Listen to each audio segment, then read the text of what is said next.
Alrighty, here's just a real quick video review of the new arm parts for the Fans Toys Quakewave. Got them in from CapturedPrey. He's selling. If you didn't get them from him, if you already bought them through CapturedPrey, you should be getting the parts automatically. I got mine elsewhere, so I went ahead and bought the set. It's like $7 for the kit, but you get the whole full arm assembly. Now the drawback to that is because, and it lets you move the hose under the bottom. The drawback of that is because of the twisting mechanism here in the arm, which we'll show off in a second. He doesn't have the electronics, so his eye still lights up, but the gun does not. Is it worth a trade-off? That's entirely up to you. I personally never really minded the hose on top, but it is nice to have that option of slinging it around to the underside here. And how the piece works is basically you just connect the hose, you pull this out, pull the electronics out, plug it all in, and connect the hose to the bottom of the arm. This piece it comes in 4 separate pieces with a little bag of screws. You got the 2 halves of this and the 2 halves of that.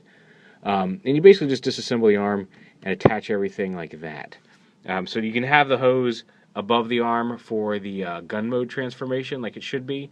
And then in robot mode, you just take this and rotate it around, and now he's got a fully complete arm with a hose on the bottom.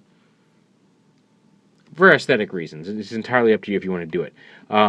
Like I said, two minor drawbacks. The electronics don't work. Granted, because they didn't activate with the trigger anyway. I'm not super concerned about the light not working in the hand. It's nice, but that doesn't really bother me so much. What does bother me a little bit is that no matter how you do it, you can reverse it. So like this is on the inside on this way.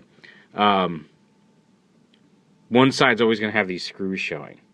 So in this way, when you transform them up into gun mode, the screws are going to be out, and you're going to see the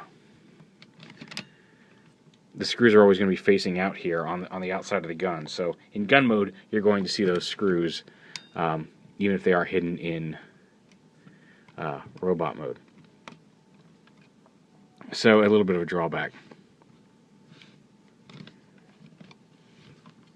And again, you can assemble it in such a way that the screws on the outside in robot mode, but then you'd have the hose on the bottom, and again, still have these screws on the outside in robot mode, and that looks just as bad. I'd rather have him outside in the gun mode.